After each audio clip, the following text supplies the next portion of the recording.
Throughout ancient history, the primary sweetener was honey. But around 8,000 years before Christ, the people of New Guinea found this tall grass, and when they chewed it, it revealed a burst of sweetness. There are so many myths surrounding the start of sugar. In one, the first man makes love to a stalk of cane, yielding the human race. In another, sugar sprouted a man and a woman who founded the human race. In either way, sugar is essential for the founding of the human race. Eventually, through trade, sugar managed to reach new locations. In the 4th century in India, sugarcane juice was processed to create a semi-solid sweetener, which then was used as a medicine. And in 510 BC, Emperor Darius of Persia invaded India, where he found the reed which would give honey without the bees. The Arab Empire expanded sugar production by using the Persian kannat and the Spanish water wheel. The Arabs perfected sugar refinement and turned it into an industry, a brutal industry where the people who would work the fields were the lowest of the low. Mostly Eastern Europeans that were prisoners of war. So Europeans were first introduced to sugar during the Crusades. According to Albert van Achan, it was the sweet-tasting sugar that people sustained themselves during the sieges. Sugar was a strong industry in the Mediterranean basin under various Muslim empires. From there, sugar traveled to the Venetian markets, and from the Venetian markets, sugar would be carefully transported to the European courts. But sugar was not in great supply. It was very, very precious and the most luxurious item you could have. That's why royals would have small sculptures. Actually, some sculptures were not that small. Some sculptures were up to 6 feet high in sugar, and they would just look at it, kind of like an ice sculpture. It was a sign of wealth. Sugar was so expensive that having so was a sign of power. White gold. So sugar for the Europeans was very, very rare. Like most spices, the European diet was very, very bland, made up of basically boring bread and porridge and maybe, if you're lucky, some meats. Spain and Portugal were eager to grow their own sugar.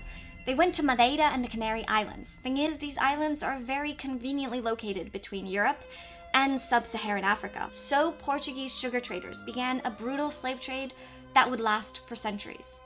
Fast forward to 1492 when Columbus sailed the ocean blue and discovered the Americas. On his second voyage to the Americas, he brought sugarcane because he found that the climate was ideal for production. So the Americas was basically divided up by various European empires and colonized. As the European empires pushed for the mass production of cash crops, in this case sugar, like they did in the Atlantic Islands, they cleared the land and started the mass production of a brutal industry in the Americas and the Caribbean. The slave trade transported between 10 million and 20 million enslaved Africans across the Atlantic to the Americas from the 16th to the 19th century. The passage itself was brutal, as men, women, and children were stuffed tightly together to live within their own feces. If they didn't die in the passage, things just got worse. The sugar plantations on which most of the enslaved Africans were forced to work had horrible working conditions. These individuals were stripped of their natural rights as human beings. Slaves were subject to be whipped and even killed at the desire of their masters. Working in sugar plantations meant doing hard labor for up to 18 hours a day in the sun. Most slaves only survived 7 to 9 years. Although all this sounds horrible, let's remember that because of the mass production of sugar in the Americas, sugar became more readily available in Europe.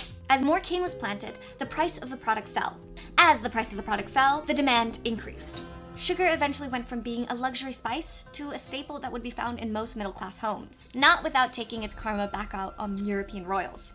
A French ambassador in 1597 described Queen Elizabeth I as her face, it appears to be quite aged. It is long and thin, and her teeth appear to be very yellow and unequal.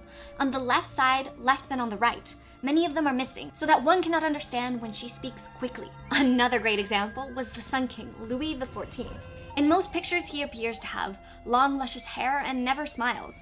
And well, in reality, he was bald and lacking a lot of teeth. That is one of the reasons why most Europeans don't smile in pictures. One, it was seen as vulgar, but also I'm pretty sure it had to do with the fact that many of them lacked teeth because there was no proper dental care back then. So let's remember that without slavery, sugar would have never become readily available. Without slaves, the Americas would not be what it is today. The reasons why there's high population of black people in places like Brazil and the Caribbean is because enslaved Africans were brought and sold in the name of sugar. There's a higher population of black people where there was a high population of sugar plantations. So this is when sugar becomes readily available in most European countries. British sugar was so heavily available to the working class that sugar and tea became a staple of the country, even though neither tea nor sugar are English.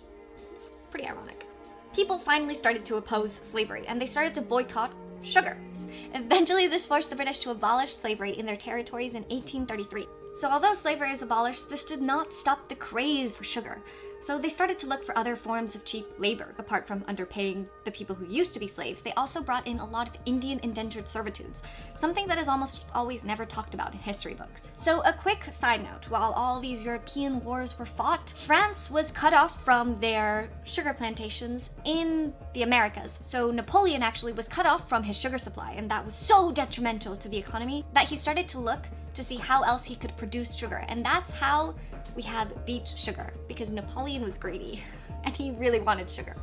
Sugar helped and was helped by industrialization. Sugar in tea and coffee kept workers awake for their long shifts. The excessive amounts of sugar led to the production of new industries. In the 1920s, we had the creation of candy companies. We love candy.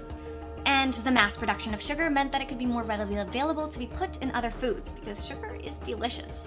Sugar, like tobacco, another cash crop, are both very addictive. So once you have it, you just want more. That is why almost all processed foods today contain sugar, and almost all foods actually contain sugar. We're talking bread, jam, even ketchup contains sugar.